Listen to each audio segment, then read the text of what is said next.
Can I ask first about you and Reform UK? Because, as we all know, you were stood down as Deputy Leader by Nigel Farage last week, and you released a statement saying that you have had a number of concerns for some time now about how decisions are actually taken in the party. Tell us more. What are those concerns?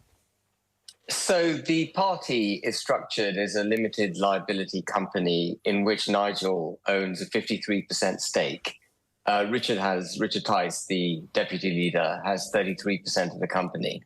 And of course that, makes it inherently an undemocratic party. And, one of the things we bang on about as a party is the need for democracy and the sovereignty of the United Kingdom being affected through the democratic processes via Parliament, and it,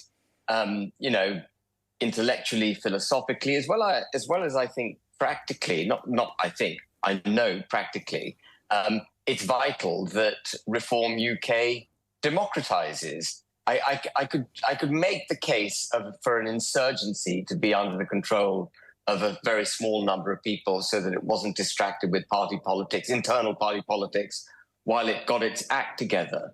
But we have, in a sense, now got our electoral act together. We got 4.1 million votes in the general election, and we got 5 seats. And I think it's absolutely appropriate and correct, particularly if we wish to form the next government in 2029, that the party is democratized, that our members are genuine members, that they have a mechanism by which to vote in party matters. It doesn't have to be all party matters, but certain party matters, and that we have democratic structures through the party in terms of the appointment of the leader, deputy leaders, and other significant positions.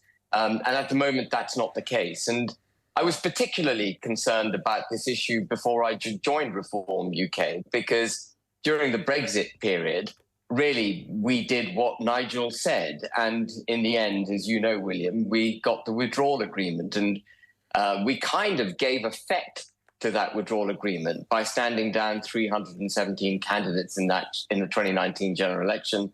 That gave the 80-seat majority that Johnson needed to drive home the withdrawal agreement, and condemned me, if you like, to 4 years of having to fight the withdrawal agreement. And so, I think I was a bit nervous of getting back into Reform UK with that set of controls in place. And Richard, kindly, as leader, wrote me a letter before I joined Reform UK saying that, decisions would be made on a consensual basis and that we'd fight for the union of Great Britain and Northern Ireland and so on. And I think now that we've got that period behind us, Richard and I spearheaded the effort in putting Reform UK on the map. We've put it on the map.